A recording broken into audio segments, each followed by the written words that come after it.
राज्यात पहिलं पाऊल पत्रकारितेचं जगावेगळं. नमस्कार लाईव्ह. आम्ही करणार आहोत पत्रकारिता सर्वसामान्यांसाठी, प्रत्येकाच्या सन्मानासाठी. आम्ही तुम्हाला मिळवून देणार आहोत तुमचे हक्क. आमचा लढा असणार आहे तुमच्या प्रत्येक वेदनेसाठी. नमस्कार live. WhatsApp, Facebook, Twitter, email यांच्या माध्यमातून तुम्हाला मिळणार आहे जगाची खबरबात. नमस्कार लाईव्ह, बातमी तुमच्याजवळ.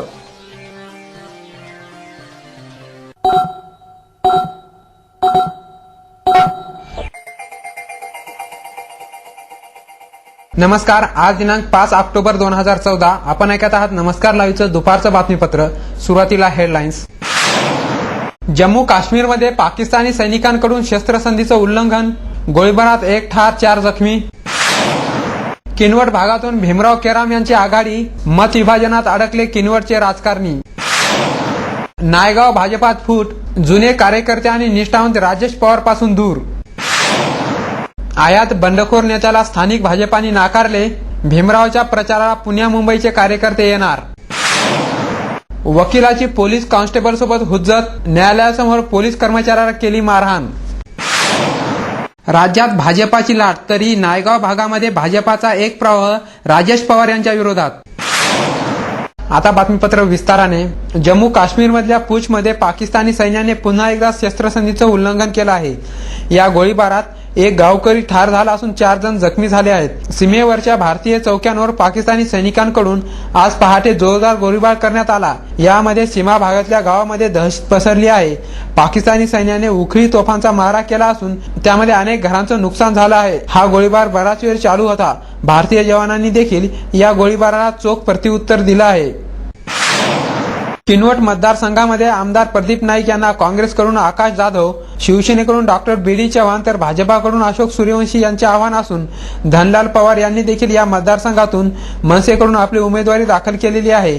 किनवटमध्ये बंजारा समाजाचे मोठे जनमत असून राष्ट्रवादी, शिवसेना, भाजपा, मनसे आदी पक्षांनी बंजारा समाजातील आपले उमेदवार उभे करून बंजारा समाजाचे मत खेचण्याचा प्रयत्न केला आहे. बहुतेकांनी बंजारा समाजातील नेत्यांना प्राधान्य दिल्यामुळे बंजारा समाजातील मतामध्ये फूट होण्याची शक्यता आहे. तर काँग्रेसकडून आकाश जाधव यांना उमेदवारी मिळाली असून त्यांचा पुरेसा परिचय नसल्यामुळे त्यांच्या प्रचाराला देखील म्हणावे तितके यश मिळताना दिसत नाहीये. या भागात असलेला आदिवासी समाज आणि काँग्रेसवर नाराज असलेला अल्पसंख्याक समाज सध्या एकवटलेला असून भीमराव केराम यांचा प्रचार करत आहे. या मतदारसंघात केराम विरुद्ध राष्ट्रवादी, शिवसेना, भाजपा, मनसे अशी परिस्थिती असून येणाऱ्या काळात मतविभाजनाचे काय होणार ते लवकरच कळणार आहे. वेळ झाली आहे छोट्याशा विश्रांतीची. तुम्ही ऐकत राहा नमस्कार लाईव्हचं बातमीपत्र. शुभेच्छा पाठवा सुंदर बुकेसह संपूर्ण भारतात आणि 190 देशात कुठेही बुके पाठवण्याची सोय फक्त फ्लॉवर अँड फ्लॉवर्सवर. Bouquet, stage decoration, room decoration आणि कार डेकोरेशनचे सृजनशील नाव flower and flowers, centre point, Shivajinagar, Nanded. संपर्क 73 50 62 56 56. प्रत्येक समारंभाची रंगत वाढवतात ती फुलं आणि फुलाची रंगत वाढवतात flower and flowers. Wooden, ceramic आणि ग्लास फ्लॉवर पॉट साठी तसेच स्टेज डेकोरेशन, रूम डेकोरेशन आणि कार डेकोरेशन साठी संपर्क करा. Flower and flowers, Shivajinagar, Nanded. संपर्क 73 50 62 56 56. प्रत्येक कार्यक्रमाची रंगत वाढते आकर्षक स्टेज डेकोरेशननी. घर कार्याला शोभा येते सुशोभित मूर्ती आणि फर्निचर सजावटीने. लग्न उत्सवातील स्टेज डेकोरेशन, शाळेचे प्रोजेक्ट, सजावटी आणि थर्मोकॉलच्या आकर्षक मूर्तीसाठी संपर्क करा. राष्ट्रीय पुरस्कार प्राप्त डेकोरेटर रवींद्र पाठक यांच्याशी. संपर्क 99 22 90 99 74. विश्रांतीनंतर पुन्हा एकदा आपलं स्वागत. देगलूर मतदारसंघातून भाजपाकडून ऐनवेळी भीमराव क्षीरसागर यांना आयात केले आहे.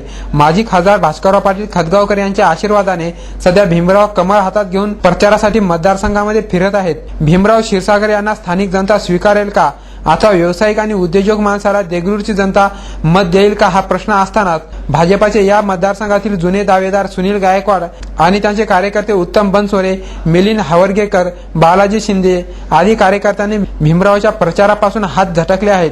त्याचबरोबर भीमरावशी जोडल्या गेलेल्या अल्पसंख्याक मतदार देखील भाजपाचा रुमाल पाहून भाजपापासून दुरावल्या जात आहे. सध्या भीमरावचा प्रचार काही बंडखोर निष्ठावंत खतगावकर यांचा भाजपात आयात केलेला गट यांच्या आधारे चालू असून प्रचाराची रंगत वाढल्यास त्यांना पुणे, मुंबई येथून त्यांच्या उद्योग समूहातील कामगारांना आयात करावी लागणार आहे.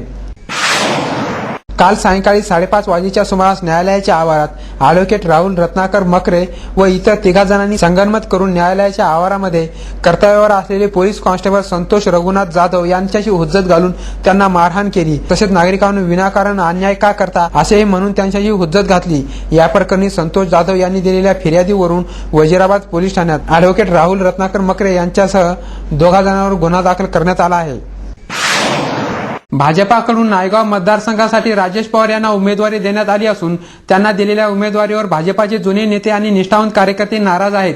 मागील अनेक वर्षापासून पक्ष संघटनेचं काम करणाऱ्या जुन्या नेत्यांना डावलून केवळ पैसा खर्च करण्याची क्षमता बाळगून असलेल्या नवोदित नेत्याला उमेदवारी दिल्याने नाराज कार्यकर्त्यांतील रोष उफाळून आलेला आहे. आता नायगाव भाजपाचे प्रसिद्धी प्रमुख गोविंद नशीकर यांनी प्रसिद्धी पत्रक काढून राजेश पवार यांच्या विरोधात प्रचार सुरू केल्याचे पत्रक सध्या सोशल मीडियावर धुमाकूळ गाजवत असून या भागात राजेश पवार विरुद्ध आमदार वसंत चव्हाण, बापूसाहेब गोरठेकर असा सामना रंगला असताना जुने निष्ठावंत विरुद्ध राजेश पवार असाही सामना रंगलेला आहे. त्यामुळे राज्यात भाजपाची लाट असताना नायगाव मतदारसंघात मात्र भाजपाचा एक प्रवाह राजेश पवार यांच्या विरोधात सक्रिय झालेला आहे. शेवटी पुन्हा एकदा हेडलाईन्स. जम्मू काश्मीरमध्ये पाकिस्तानी सैनिकांकडून शस्त्रसंधीचं उल्लंघन, गोळीबारात 1 ठार 4 जखमी. किनवट भागातून भीमराव केराम यांची आघाडी, मत विभाजनात अडकले किनवटचे राजकारणी. नायगाव भाजपात फूट, जुने कार्यकर्ते आणि निष्ठावंत राजेश पवार पासून दूर. आयात बंडखोर नेत्याला स्थानिक भाजपाने नाकारले, भीमरावच्या प्रचाराला पुण्या मुंबईचे कार्यकर्ते येणार. वकिलाची पोलीस कॉन्स्टेबल सोबत हुज्जत, न्यायालयासमोर पोलीस कर्मचाऱ्याला केली मारहाण. राज्यात भाजपाची लाट, तरी नायगाव भागामध्ये भाजपाचा एक प्रवाह राजेश पवार यांच्या विरोधात. आणि याचबरोबर नमस्कार लाईव्हचं हे बातमीपत्र संपलं. पुन्हा भेटूया. नमस्कार. जग आता जवळ आले. जवळ म्हणजे किती? अगदी तुमच्या मुठ्ठीमध्ये. तुम्हाला माहित नसतं की तुमच्या आजूबाजूला घडते काय, पण मी सुदेशना दुत्मल सांगणार आहे तुम्हाला आजूबाजूच्या ताज्या घडामोडी. आमची पत्रकारिता असणार आहे समाजातील भोंदूगिरी पोखरून काढणारी.